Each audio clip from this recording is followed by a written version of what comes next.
नमस्कार, आप देख रहे हैं न्यूज़ वन इंडिया और मैं हूं आपके साथ अमृता चौहान। खबर लखनऊ से। राष्ट्रीय पोषण माह का शुभारंभ आज होने जा रहा है। सीएम करेंगे राष्ट्रीय पोषण माह 2021 का शुभारंभ।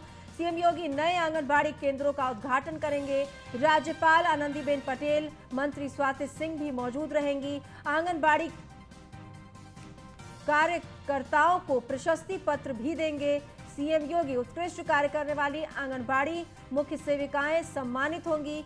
बाल विकास परियोजना अधिकारियों को भी प्रशस्ति पत्र दिया जाएगा। सीएम योगी नवनियुक्त बाल विकास परियोजना अधिकारियों को नियुक्ति पत्र देंगे। सुबह 11:30 बजे लोक भवन सभागार में ये कार्यक्रम आयोजित किया जाएगा। तो आपको बता दें कि सीएम राष्ट्रीय पोषण माह 2021 का शुभारंभ करेंगे। दरअसल 8 मार्च 2018 को अंतर्राष्ट्रीय महिला दिवस के अवसर पर प्रधानमंत्री नरेंद्र मोदी ने समग्र पोषण या पोषण अभियान के लिए इस मिशन की शुरुआत की थी। और आपको बता दें कि हर महीने के सितंबर में पोषण माह की शुरुआत होती है। ये बच्चों, गर्भवती महिलाओं और स्तनपान कराने वाली महिलाओं के लिए पोषण संबंधी परिणामों में सुधार के लिए सरकार का कार्यक्रम है। तो प्रधानमंत्री ये कार्यक्रम 2018 से चला रहे हैं और इसी के तहत राज्यों में भी ये कार्यक्रम चल रहा है। राष्ट्रीय पोषण माह का शुभारंभ आज होने जा रहा है। सितंबर महीने में इसका शुभारंभ होता है और खुद उत्तर प्रदेश के मुख्यमंत्री योगी आदित्यनाथ इसकी शुरुआत करेंगे। पोषण अभियान में बच्चों के कम पोषण और जन्म के समय कम वजन को सालाना 2% और एनीमिया को 3% तक कम करने और देश में अच्छे पोषण के लिए एक जन आंदोलन बनाने का लक्ष्य निर्धारित किया गया है और इसी लक्ष्य के साथ ये कार्यक्रम चलाया जाता है। हालांकि इन लक्ष्यों को प्राप्त करने में अभियान की प्रगति को अभी तक सरकार साझा नहीं कर रही है कि किस तरह से लक्ष्य की प्राप्ति हो रही है, लेकिन इस कार्यक्रम को लगातार अच्छी दिशा में ले जाया जा रहा है और सितंबर महीने में जैसा कि तय किया गया है, निर्धारित किया गया है, उसी तरह से इस कार्यक्रम को आगे बढ़ाया जा रहा है। इसके अलावा आज आंगनबाड़ी के कार्यकर्ताओं को, मुख्य सेविकाओं को जिन्होंने उत्कृष्ट कार्य किया है, उनको भी सम्मानित करेंगे मुख्यमंत्री योगी आदित्यनाथ। टोक्यो पैरालंपिक में इतिहास रचकर स्वदेश लौटने पर नोएडा के सीएम सुहास एलवाई का जोरदार स्वागत हुआ। दिल्ली में एयरपोर्ट से निकलते ही लोगों ने भव्य स्वागत करते हुए उन्हें फूलों की मालाएं पहनाई। इस दौरान सुहास एलवाई ने युवाओं के लिए बड़ा संदेश भी दिया। टोक्यो पैरालंपिक में नोएडा के इस हीरो को हर कोई सलाम कर रहा है। टोक्यो में टशन, हीरो डीएम लौटे वतन। स्वागत में बजी शहनाई, शानदार सुहास एलवाई। देश का बढ़ाया मान, नोएडा को आप पर अभिमान। सिल्वर लाए एलवाई, न्यूज़ वन इंडिया की बहुत बधाई।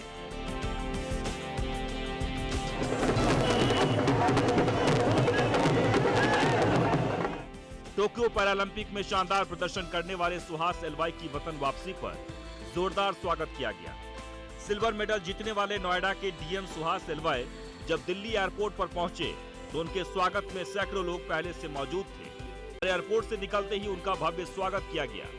इस दौरान सुहास एलवाई ने युवाओं के लिए बड़ा संदेश देते हुए कहा कि हर युवा को लक्ष्य पाने के लिए कोशिश करनी चाहिए। कभी इसमें हार मिलेगी तो कभी जीत मिलेगी। चाह वहाँ रहा और हर चीज़ को कोई ना कोई शुरुआत तो करता ही है। तो मैं युवाओं को कहूँगा कि जो आप चाहते हैं, ज़िंदगी में करना चाहते हैं, करने का प्रयास करिएगा। बाकी डेस्टिनी आपको सही राह पे ज़रूर ले चले। अभी तो मैं इस पल को जीना चाहता हूँ, आगे क्या होगा देखते हैं। और युवाओं को यही कहेंगे कि हज़ारों मीलों की सफ़र भी एक छोटी सी कदम से शुरू होती है। कदम रखिए और आगे आप चलते जाइए। बैडमिंटन में भारत के लिए शानदार प्रदर्शन करने वाले नोएडा के डीएम सुहास एलवाई ने सिल्वर मेडल जीतकर इतिहास तो रचा ही, साथ ही नोएडा वालों को भी गर्व करने का मौका दिया। दिल्ली, नोएडा, गाजियाबाद, हर किसी की जुबान पर डीएम सुहास एलवाई की कामयाबी और जीत का जिक्र है। इस मौके पर सुहास एलवाई की पत्नी रितु सुहास ने खुशी का इजहार कैसे किया, सुनिए। ग्रैंड वेलकम, बिकॉज ये जनता ने अपनी खुशी जाहिर की, हम लोग क्या खुश होंगे, पब्लिक और देश बहुत खुश है आज। मैम किस तरीके से देखती है सर ऑफिस में भी तमाम? It is his hard work and he deserves it. It is he actually deserves, he work very hard. I message है कि हार्ड वर्क ऑलवेज पेस, और दिल से अगर आप कोई चीज़ को चाहेंगे शिद्दत से तो वो ज़रूर मिलती है। वहीं आपको ये भी बता दें कि सुहास एलवाई की पत्नी रितु सुहास खुद एक अधिकारी हैं। मौजूदा वक्त में गाजियाबाद में एडीएम के पद पर सेवाएं दे रही हैं। ऐसे में जब पति पत्नी दोनों हाई लेवल के अधिकारी हैं तो एक दूसरे की कामयाबी पर खुशी दोगुनी हो जाती है। टोक्यो पैरालंपिक में सुहास एलवाई के शानदार प्रदर्शन पर बधाइयों का सिलसिला जारी है और एक बार फिर से सिल्वर मेडल विजेता नोएडा के डीएम सुहास एलवाई को इस बड़ी उपलब्धि के लिए बहुत बहुत बधाई। Special report news 1 India. खबर लखनऊ से। यूपी बीजेपी ने 5 जिलों के जिलाध्यक्ष घोषित किए हैं। श्रावस्ती, बाराबंकी, उन्नाव जिले के जिलाध्यक्ष घोषित किए गए हैं। बदायूं और संत कबीर नगर के भी जिलाध्यक्ष घोषित किए गए हैं। तो श्रावस्ती, बाराबंकी, उन्नाव जिले के जिलाध्यक्ष घोषित किए गए हैं। बदायूं और संत कबीर नगर के भी जिलाध्यक्ष घोषित हुए हैं। यूपी बीजेपी ने 5 जिलों के जिलाध्यक्ष को घोषित किया है। श्रावस्ती, बाराबंकी, उन्नाव जिले के जिलाध्यक्ष घोषित किए गए हैं। आपको बता दें कि 2022 में विधानसभा चुनाव होने हैं और इसके तहत तमाम रणनीति अपनाई जा रही है और बीजेपी भी अपनी रणनीति के तहत आगे बढ़ रही है और इसी रणनीति के तहत यहां पर जिलाध्यक्षों के नाम का ऐलान किया गया है। बदायूं, संत कबीर नगर समेत अलग अलग जगहों पर जिलाध्यक्ष को घोषित किया गया है। यूपी बीजेपी ने ये 5 ऐसे जिले हैं जहां पर जिलाध्यक्षों को घोषित किया है।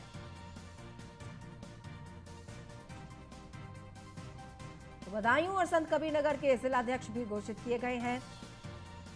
चुनाव की रणनीति और अच्छी हो, शानदार प्रदर्शन हो, इसके तहत जिलाध्यक्ष के नाम घोषित किए गए हैं। ये 5 यूपी के ऐसे जिले हैं जहां पर नए जिलाध्यक्ष बनाए गए हैं। अब ये नए जिलाध्यक्ष कदम से कदम मिला के पार्टी के यहाँ पर चुनावी रणनीति में अपनी भूमिका निभाएंगे और दमदार प्रदर्शन की उम्मीद इनसे कर रही है बीजेपी। तो जाहिर तौर पर जिलाध्यक्ष बदल दिए गए हैं और इनके नाम का ऐलान भी कर दिया गया है। तो श्रावस्ती, बाराबंकी, उन्नाव जिले के जिलाध्यक्ष घोषित हुए हैं। बदायूं और संत कबीर नगर के भी जिलाध्यक्ष घोषित किए गए हैं। ये वो 5 जिले हैं जहां पर जिलाध्यक्ष बनाए गए हैं और आपको बता दें कि ये तमाम जो परिवर्तन हैं वो आगे की रणनीति के तहत बनाई जा रही है कि किस तरह से चुनाव में सफलता हासिल हो। प्रयागराज से खबर। सपा सांसद आजम खान को बड़ा झटका लगा है। जौहर यूनिवर्सिटी के बंद होने का खतरा बढ़ गया है। रामपुर एडीएम के फैसले पर हाईकोर्ट ने मुहर लगा दी है। विश्वविद्यालय को दी गई है जमीन वापस लेगी यूपी सरकार। सरकार को जमीन वापस लेने का अधिकार है, ये कहना है हाईकोर्ट का। एडीएम के आदेश में कोई गलती नहीं है, ये कहना है हाईकोर्ट का। विश्वविद्यालय ने जमीन पाने की शर्तों का पालन नहीं किया है और इसी के तहत प्रदेश सरकार को पूरा हक है कि ये वो जमीन वापस ले ले।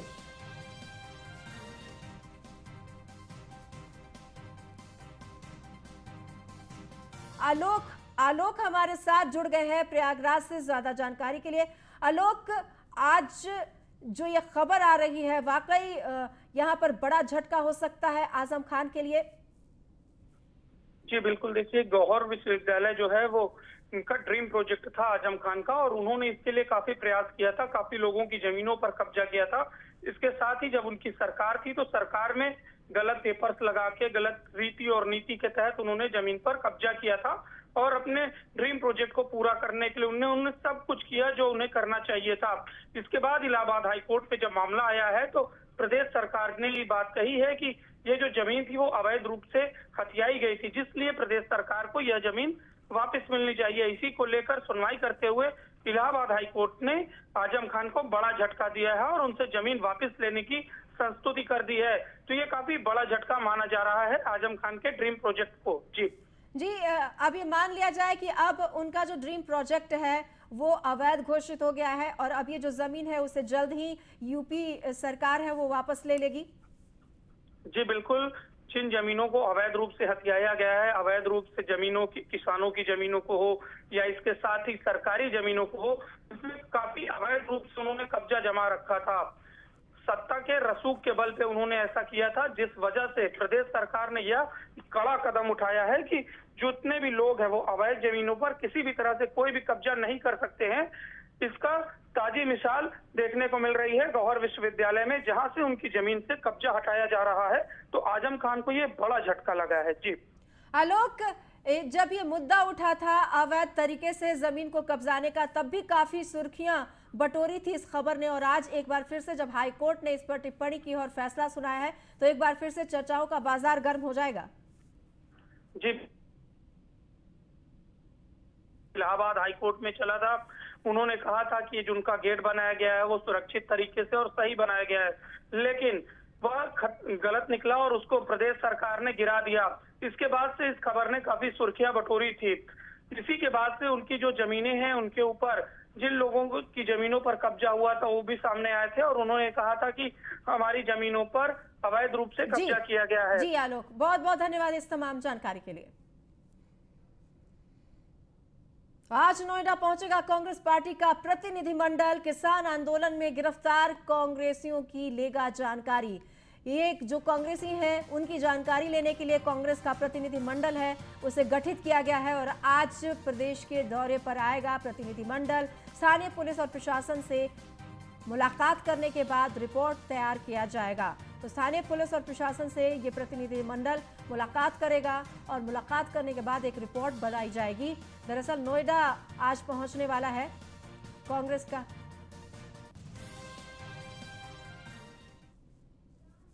निशांत शर्मा हमारे साथ ब्यूरो चीफ जुड़ गए हैं ज्यादा जानकारी के लिए। निशांत, ये जो प्रतिनिधिमंडल है वो यहाँ पर कितने बजे पहुंचेगी और क्या कुछ रणनीति होगी इस प्रतिनिधिमंडल की? देखिए, कांग्रेस के जो नेता हैं वो वहाँ पर पहुंच रहे हैं प्रतिनिधिमंडल, और पहुंचने के बाद अपने कार्यकर्ताओं के साथ वो बैठक करेंगे। और सबसे बड़ी बात है कि लगातार जिस तरीके से किसान विरोध कर रहे हैं अपनी मांगों को लेकर, और किसानों के ऊपर जो पुलिस जो है वो कार्रवाई करती नजर आ रही है, उसका भी वो विरोध करेंगे खासकर। और तमाम जो इनके नोएडा के महानगर अध्यक्ष हैं या फिर जिले के कार्यकर्ता हैं वो वहाँ पर मौजूद रहेंगे। साफ तौर पर उनका यही कहना है कि जिस तरीके से कांग्रेस पार्टी का जो प्रतिनिधिमंडल है वो पहुंचने के बाद प्रशासन से मिलकर बात की जाएगी इसमें। और साफ यही है कि काफी दिनों से किसान आंदोलन कर रहे हैं, जिसको लेकर जो कांग्रेस प्रतिनिधिमंडल है वो पहुंचकर अपनी मांगों को रखेंगे। अपने कार्यकर्ता साथ में रहेंगे, नेता साथ में रहेंगे, और जो कि लगातार जो है कुछ किसान अभी उनकी जो जेल में है वो जमानत नहीं हो पाई है, क्योंकि लगातार नोएडा अथॉरिटी का वो गिरफ्तार करना चाह रहे हैं। उनको जो अपनी मांगे हैं वो मांगों पर अड़े हुए हैं, लेकिन उनकी मांगे पूरी नहीं हो पा रही हैं। उसी को लेकर कांग्रेस पार्टी जो है विरोध करेगी। निशांत, बहुत बहुत धन्यवाद इस तमाम जानकारी के लिए।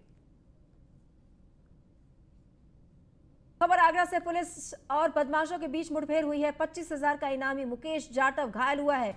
घायल बदमाश एसएन अस्पताल में भर्ती कराया गया है। थाना न्यू आगरा के पोया घाट पर यह मुठभेड़ हुई है। तो आपको बता दें कि 25,000 का इनामी घायल हुआ है। घायल बदमाश को एसएन अस्पताल में भर्ती कराया गया है। दरअसल न्यू आगरा के पोया घाट के पास ये मुठभेड़ हुई है। पुलिस और बदमाशों के बीच मुठभेड़ के बाद ये बदमाश घायल हुआ है, जिसे अस्पताल में भर्ती कराया गया है। बता दें आपको कि 25,000 का इनामी बदमाश था जिसे मुठभेड़ में घायल किया गया है। पकड़ने की रणनीति बनाई जा रही थी। लगातार ऑपरेशन क्लीन के तहत बदमाशों पर शिकंजा कसा जा रहा है और एक बार फिर से सफलता हासिल हुई है। 25,000 का इनामी मुकेश जाटव घायल हो गया है। मुकेश जाटव को अस्पताल में भर्ती कराया गया है। दरअसल इसके ऊपर कई मामले दर्ज हैं और लगातार पुलिस इसकी तलाश कर रही थी और आखिरकार पुलिस को सफलता हाथ लगी है। मुठभेड़ के दौरान ये घायल हुआ है 25,000 का इनामी बदमाश मुकेश जाटव, और इसे पकड़कर अस्पताल में पकड़ा गया है और उसके बाद घायल है दरअसल, इसलिए इसे अस्पताल में भर्ती कराया गया है। तो थाना न्यू आगरा के पोया घाट के पास ये मुठभेड़ हुई थी और इसी दौरान इस बदमाश को पकड़ा गया। तो 25,000 का इनामी है ये बदमाश, जिसे पुलिस ने धर दबोचा है। मुठभेड़ हुई थी, इसी दौरान इसे पकड़ा गया है। मुठभेड़ के दौरान ये घायल भी हुआ है, इसे गोली लगी है, अस्पताल में भर्ती कराया गया है। आज मुकेश जाटव नाम का अपराधी जो 3 वर्षों से गैंगस्टर एक्ट के अंतर्गत वांछित था और इसके ऊपर 25,000 का इनाम भी था, उसे आज थाना न्यू आगरा की टीम और एसओजी टीम ने दौराने मुठभेड़ गिरफ्तार किया। ये हाथरस का रहने वाला है और एक साथी चोर है। इसके ऊपर 14-15 मुकदमे हैं विभिन्न थाना क्षेत्रों से और यहाँ पर इसे गिरफ्तार किया गया है। इसके कब्जे से एक मोटरसाइकिल, एक तमंचा 3 जिंदा कारतूस और 2 खोखा मिला है। ये यहाँ पुलिस ने अपनी टीम को मुखबिर की सूचना पर टीम बिछा रखी थी और उसी दौरान ये मुठभेड़। खबर गाजियाबाद से पुलिस और लुटेरों के बीच मुठभेड़ हुई है। मुठभेड़ में एक शातिर लुटेरा घायल हुआ है, एक को गिरफ्तार किया गया है। कब्जे से अवैध हथियार के साथ नकदी भी बरामद हुई है। अभियुक्तों पर कई थानों में दर्जनों मामले दर्ज थे। थाना मसूरी इलाके के नाहल झाल के पास ये मुठभेड़ हुई है। तो अभियुक्तों पर कई थानों में दर्जनों मामले दर्ज थे।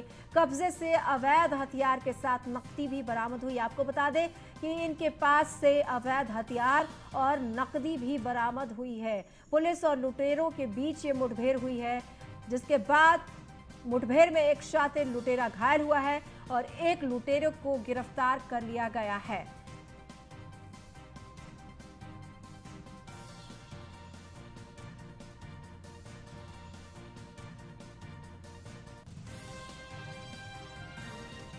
गाजियाबाद से बड़ी खबर, दिल्ली मेरठ एक्सप्रेस वे पर बड़ा हादसा हुआ है। कार और ट्रक की भिड़ंत में 5 लोगों की मौत हो गई है। कार में सवार थे पति पत्नी और 4 बच्चे। मसूरी थाना क्षेत्र में यह भीषण सड़क हादसा हुआ है। पुलिस ने ट्रक को भोजपुर थाना क्षेत्र में पकड़ लिया है। तो कार में पति पत्नी समेत बच्चे भी सवार थे। मसूरी थाना क्षेत्र में यह भीषण सड़क हादसा हुआ है। पुलिस ने ट्रक को कब्जे में ले लिया है। दिल्ली मेरठ एक्सप्रेस वे पर यह बड़ा हादसा हुआ है। कार और ट्रक की भिड़ंत हुई है। 5 लोगों की मौत हो गई है। कहा जा रहा है कि एक ही परिवार के सदस्य थे जो कार में सवार होकर कहीं जा रहे थे। इसी दौरान ट्रक ने इन्हें टक्कर मार दी, जोरदार टक्कर हुई। इसके बाद 5 की मौत हो गई है। पुलिस ने ट्रक को भोजपुर थाना क्षेत्र में पकड़ लिया है, कब्जे में ले लिया है। दिल्ली मेरठ एक्सप्रेस वे पर बड़ा हादसा हुआ है। दिल दहलाने वाली ये घटना, एक ही परिवार के 5 लोगों की मौत हो गई है। तो कार और ट्रक की भिड़ंत हुई। दरअसल एक कार में परिवार के 5 सदस्य सवार थे और कहीं जा रहे थे। इसी दौरान ट्रक ने इन्हें टक्कर मारी और ये भीषण सड़क हादसा हुआ। एक ही परिवार के 5 लोगों की मौत हो गई है। वाकई दिल दहला देने वाली खबर। गौरव यादव संवाददाता हमारे साथ गाजियाबाद से जुड़ गए हैं फोन लाइन पे। गौरव, किसकी गलती थी, कैसे हुआ यह हादसा? जी बिल्कुल, देखिए सबसे बड़ी चीज ये है, 2 परिवार हरिद्वार से अच्छा खासा अपना घर लौट रहे थे। इसी बीच एक अचानक ट्रक से गाड़ी टकरा जाती है, जिसमें भीषण हादसा होता है, जिसमें 5 लोगों की मौत हो जाती है। दोनों परिवार रात का लेट समय था जब यह हादसा हुआ है। ट्रक की एक लाइट जो थी वो खराब थी, जिसकी वजह से ट्रक को पहचान पाना मुश्किल हुआ और अचानक देखते ही देखते ये हादसा हो गया।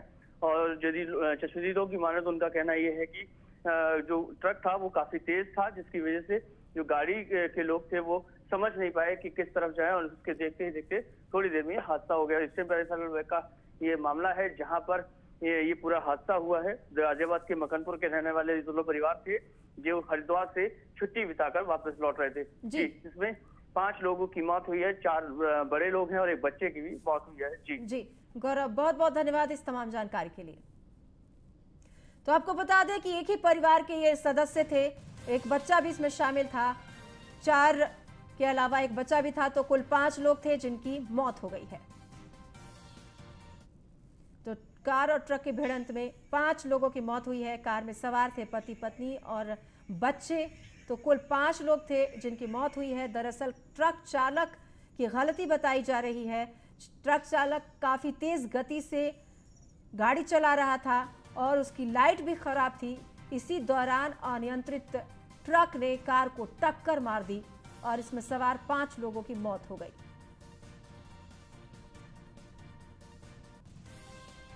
खबर अमेठी से, जहां पर एक दर्दनाक हादसा हुआ है। मोहनगढ़ थाना इलाके के टोडरमल गांव में एक घर की कच्ची दीवार गिर गई, जिससे दीवार के मलबे में 5 बच्चे दब गए। परिजनों ने गंभीर रूप से घायल बच्चों को सामुदायिक स्वास्थ्य केंद्र पहुंचाया, जहां पर डॉक्टरों ने 3 बच्चों को मृत घोषित कर दिया है। 2 बच्चों का इलाज चल रहा है। जिलाधिकारी अरुण कुमार ने मौके पर पहुंचकर पीड़ित परिवार को ढाढ़स बंधाया है। दर्दनाक हादसा, 3 बच्चों की मौत हो गई है इस हादसे में। 2 बच्चों का इलाज अभी भी चल रहा है। कहा जा रहा है कि दरअसल कच्ची दीवार थी जो गिरी और इसी दीवार की जद में ये 5 बच्चे आ गए थे। दिल दहलाने देने वाली ये घटना है। 3 बच्चे की मौत हो गई और 2 बच्चों का अभी भी अस्पताल में इलाज चल रहा है। और श्यामलाल के 2 लड़के आशीष वंश और विद्यांशी राजेश। अच्छा। शिवराज के सत्यम। अच्छा। शिवराज। अच्छा, आप कहाँ थे जितने टाइम दीवाल ड्यूटी पे काम पे थे। अच्छा, तैयारी करते हैं। तो आपको किसी ने फोन किया था? जी, घर के बच्चे किए थे पूरे। 10 साल का है और एक बच्चे 8 साल का है, 6 साल का है, चोट खा गया वो भी 10 साल का है। कुल कितने बच्चे? 4 बच्चे? 4 कुत्ता है पास में। मौके पर कितने बच्चे खत्म हो गए थे? 3 बच्चे खत्म हो गए। ये टोडरपुर गांव है, तिलोई हमारे तहसील में, थाना मोहनगंज लगता है। यहाँ पर एक बहुत ही दुख भरी घटना हुई ये कि एक दीवार थी, वहाँ पे कुछ बच्चे खेल रहे थे। तो 2 घर थे और मिट्टी की जो कच्ची दीवार थी, वहाँ चूँकि बारिश हो रही थी तो वो कच्ची दीवार थी, तब वो गिर गई और वहाँ पे जो बच्चे खेल रहे थे वो उसके नीचे आ गए।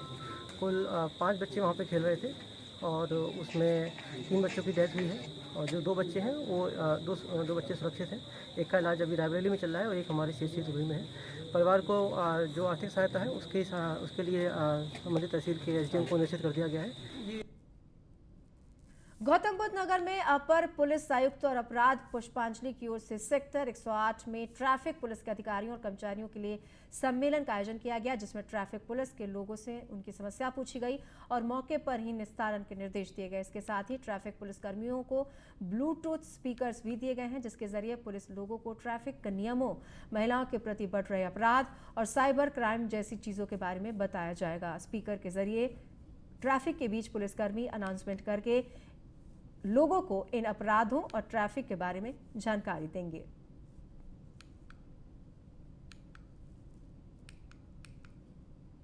पूर्वांचल समेत उत्तर प्रदेश के कई जिलों में बाढ़ से हाहाकार मचा हुआ है। गोरखपुर में बाढ़ से लाखों लोग प्रभावित हैं। बांसगांव से सांसद कमलेश पासवान जब चौरी चौरा इलाके के राजधानी गांव में जायजा लेने पहुंचे तो स्थानीय लोग भड़क उठे और बीजेपी सांसद का विरोध करने लगे। चारों तरफ से लोगों ने सांसद महोदय को घेर लिया। हालांकि इस दौरान सांसद कमलेश पासवान लोगों को समझाते रहे, लेकिन लोग उनकी एक भी सुनने को तैयार नहीं थे। बांसगांव इलाके के सैकड़ों गांव पानी में जलमग्न हो गए हैं और लोगों को रोजमर्रा जैसी चीजों के लिए हर रोज संघर्ष करना पड़ रहा है। सीएम योगी आदित्यनाथ के निर्देश के बावजूद भी इलाके में राहत सामग्री लोगों तक नहीं पहुंच पा रही है। आपको बता दें कि गोरखपुर में राप्ती, रोहन और घाघरा नदी उफान पर है।